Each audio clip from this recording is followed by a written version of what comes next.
merong kaming liliwanagin na gustong malaman ng taong bayan. Kaya kasama ko ngayong araw na ito si former Senator Antonio Sani Trillanes IV, mga kapatid, upang liwanagin natin, Sen, may mga umuugong na ngayon. Palapit na ng palapit. Itong February. Kasi alam ng taong bayan na inaantay ng mga followers o viewers natin, yung mga madlang people sa buong Pilipinas, Senator Sani, na malaman kung ano na nga ba ang estado ng impeachment ni Yeah. Okay. Okay. Ganito ang estado niyan. Di ba yung unang impeachment last year, ito ay na-archive bunga nung Supreme Court ruling. Okay.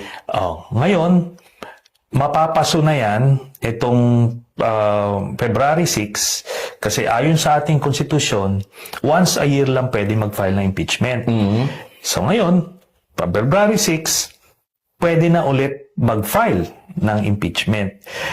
Maraming mga grupo at mga individual mula sa simbahan, mula sa civil society and academe na gusto mag-file ng impeachment again kay dahil hindi nga natuloy noon naudlot. So ngayon ipa-file nila. So yung naka-archive, pwede pa mambukayin o hindi na? O magpa-file ulit ng panibago? Magpa-file ng panibago. Kasi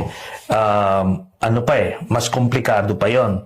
Ito, pag i-file sa House, ayon dun sa ruling ng House of Representatives, ang mangyayari nito, imbis na yung magbobotohan kaagad ng 1/3 na member ng House of Representatives, tas diretso na kaagad sa Senate, kagaya ng ginawa no last time. Ngayon, sabi ng Korte Suprema, kailangan mag-conduct ng hearing.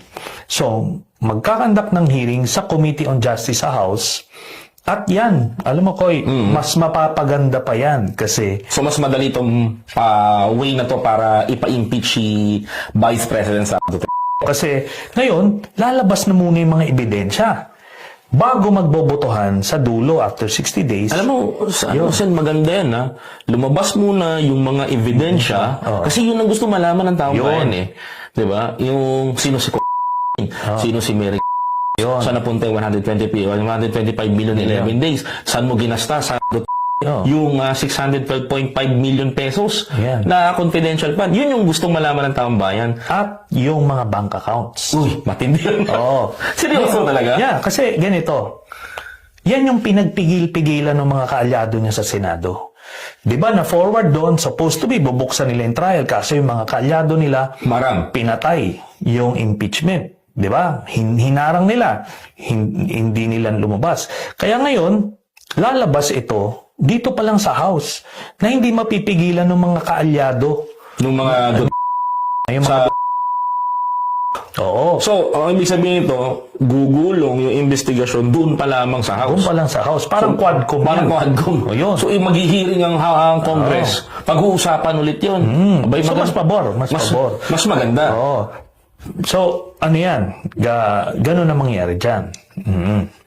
Tsaka Sen, kung titignan mo mabuti, yung hinahanap kasi ng taong bayan is yung sagot na dapat na gusto nilang marinig sa Senado. But suddenly, Sen, kaya nga nagtanong ako ulit sa'yo ng ganito. Kasi, malaman man lang namin yung story